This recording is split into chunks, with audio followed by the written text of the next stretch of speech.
karena pengalaman udah pernah rugi, udah pernah gagal, tapi kemudian bangkit lagi. Terus kemudian punya strategi nggak sih supaya tantangan yang dihadapi ini kemudian bisa terlampaui gitu?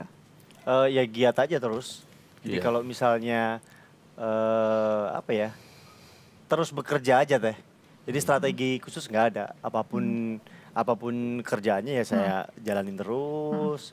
Rugi yang kemarin udah Lupakan pelan-pelan gitu. untuk melupakan. Ini kerja tim apa sendiri? Sendiri.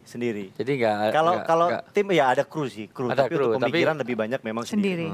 Tapi memang single factor R-nya untuk menjalankan usahanya. Ya bisa dibilang dari gitu. Kayak sisi misalnya permodalan gitu. Permodalan bukan investasi saham sini nggak? Kalau permodalan kadang-kadang tergantung ini teman-teman ya.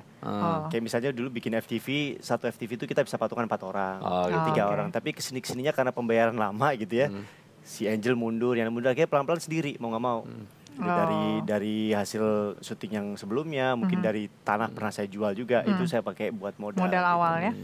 Itu aja. Pak Ustadz, mau nanya Pak Ustadz. Pak Ustadz, dalam syariah itu ada nggak aturan khusus nyari untung tuh harus sekian? Itu gimana Pak Ustadz? Kalau dalam jual beli ada barang-barang yang harus sesuai dengan standar. Artinya barang yang standar itu tidak boleh berlipat ganda.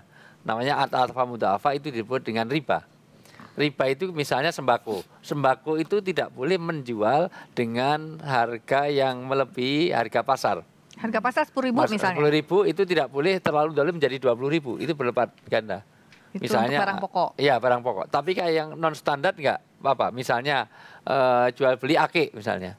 Ake itu tidak ada standarnya. Nggak ada hitungan nilainya. Iya, batu ake itu mau belinya 5.000 dijual 5 juta. Bebas itu. Bebas itu saja. ya. Ya, cuman harus cari orang yang bodoh bener bisa. Ada nih yang saya pengen tanya ini Pak Ustadz. Ini salah satu bisnis saya di tahunan biasanya. Betul. Kalau kita jualan uang itu gimana Pak Ustadz? Jualan uang tidak boleh. Semua sepakat karena uang tidak bisa dijual belikan. Tapi kalau berbeda ininya, misalnya akadnya misalnya katakanlah saya pelajari pelan-pelan ya. Karena memang kalau bisnis lebaran itu saya juga main juga. Recehan itu tukar receh Uang ya. baru gitu ya. Baru. Di daerah itu kan memang sangat uang yang jegrek gitu ya, uang yang baru, uang bagus-bagus ya. Banyak yang bilang oh ini nggak boleh. Cuman sekarang saya jadi tergantung akadnya. Jadi kalau misalnya ada orang mau tukar, terserah saya mau kasih, dia mau kasih berapa itu gimana? Boleh. Jasa, boleh. jadi jualnya jasa. Kalau kita. jual jasa boleh. Ya. Tapi kalau uang 1.000 harus dijual dengan 1.100 itu namanya menjual belikan uang. Karena uang itu nilai tukar. Ya. Nah, jadi tidak bisa. Tapi kalau jasa boleh. Boleh misalnya ya? oke, saya mau nukar uang yang baru. Saya kasih uang 500 lah gitu. Saya kasih uang 50.000, tapi tolong tukarkan yang baru. Karena jasa untuk menukarkan itu. Jadi jasa, beda. Ini supaya menjadi bisnisnya di jalan Allah nih gitu ya. Betul, ya, karena jadi beda. Karena nanti banyak orang yang bicara tentang walah nyatanya bank syariah dengan bank konvensional sama saja. Beda akadnya. Akad itu sudah menentukan mana halal dan haram. Bisnis itu harus ada barangnya. Iya, tidak boleh membeli kucing dalam karung atau membeli ikan di dalam air. Dalam pengertian harus jelas. Itu untuk bisnis maupun untuk nikah. Kalau yang online gitu Online jualan tuh, kan nggak nggak kelihatan kelihatan. barangnya. Harus kelihatan pada spesifikasi. Kalau diterangin. spesifikasi biasanya kalau kan nanti beda harus bisa dikembalikan.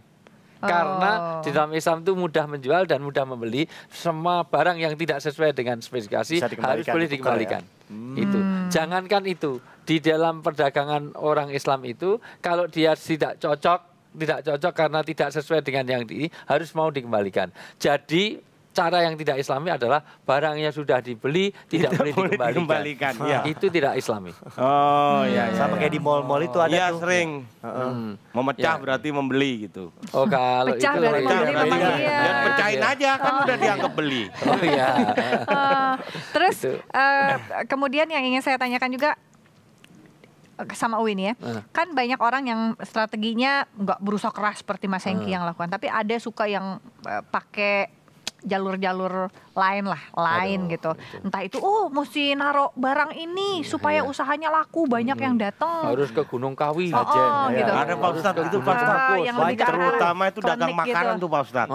Dagang makanan itu percaya atau nggak percaya katanya itu antar persaingan antar yang di misalnya tukang dagang jualan bakso sama iya, ini yang nasi satu cepet goreng basi. sama. Nyari hari kadang-kadang. Iya. Itu gimana Win? Itulah yang namanya syirik dan setan itu menggodanya pinter. Itu dibikin terjadi benar. Artinya apa? Kalau semuanya itu nggak terjadi, apa gunanya setan? Artinya setan itu kadang-kadang lebih berhasil. Ini yang ke Mbah Dukun ini, Mbah ini semuanya yang harus Selasa Kliwon, yang segala macam, itu laris beneran. Tapi yang nggak kesana kok nggak laris, dan itulah godaan iman. Betul. Dan itu terjadi sama teman saya. Dia jualan nasi gitu kan. Saya bilang, itu nasimu kalau 2 hari pasti basi beneran. Oh ya betul, kalau 2 hari, apalagi 5 hari lebih lagi. Ya iyalah 2 hari. Ini juga nih. Kirain lama-lama dia duduk sini nih. Saya langsung bilang, saya udah ini, kenapa temennya gimana? Iya, ternyata benar-benar bisa jadi kamu juga, Bar. Temennya Dedi, dukun nih berarti. Nah, Wi, kan ada yang ke klinik itu nggak boleh. Nah, lalu bagaimana orang yang misalnya dalam rangka persaingan, saya mau mematikan bisnisnya dia, padahal nih orang yang bisnisnya laku atau jalan, nggak pakai lewat jalur klinik tadi, tapi justru yang mengklinikinya adalah orang yang lain yang merasa tersaingi gitu, Wi. Dikirim lah apa-apa gitu, Wi. Terus kemudian supaya jatuh nih bisnisnya. Ada 2 kesalahan. Satu, kesalahan mindset klinik kok. Jadi itu kan klinik lain itu melahirkan. Kalau ini klinik juga ada. Oh iya. Karena saya ngalamin itu. Jadi klinik itu pergi tamasya itu. Piknik. Kejauhan. Piknik yang diinjek-injek itu keset jauh ya. Teman saya gara-gara kiriman itu, jadi ya usaha udah di kaki 5 sih memang di trotoar. Udah gede lah pokoknya, terus akhirnya dapat kiriman kan, besoknya tutup, dapat kiriman dari Pemda, besok mau dibongkar. Oh ya benar ya. Itu sudah bukan klinik lagi. Di zaman Al-Ghazali itu bercerita tentang betapa orang kalau punya sifat SMS, senang melihat orang susah dan susah melihat orang senang, itu bisa ke bawah mati. Sampai dia rela mati dalam rangka biar dia orang lain yang dia nggak senangi jatuh.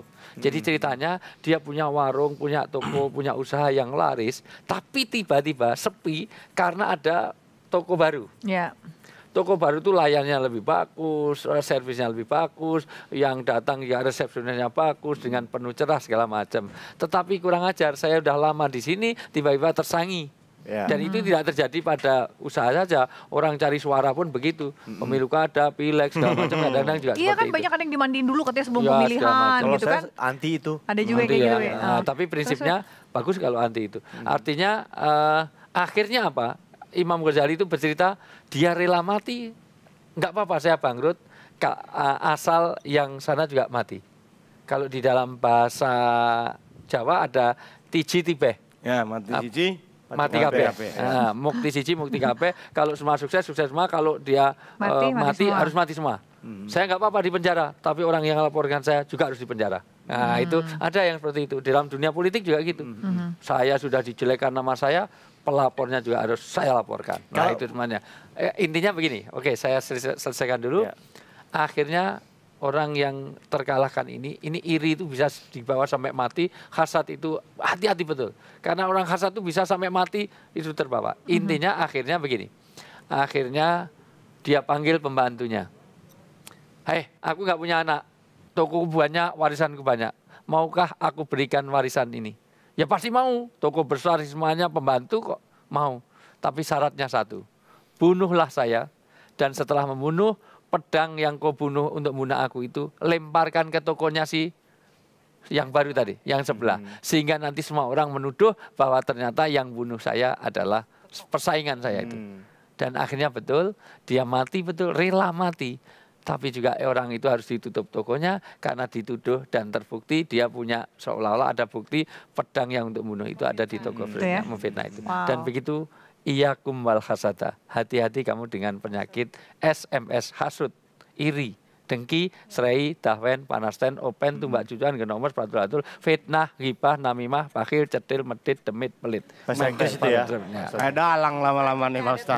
Nanti ya pertanyaan dari Mas Hengki dilanjutkan selain satu ini. Tetap bersama kami di Cerita Hati, karena setiap cerita berkesan di hati.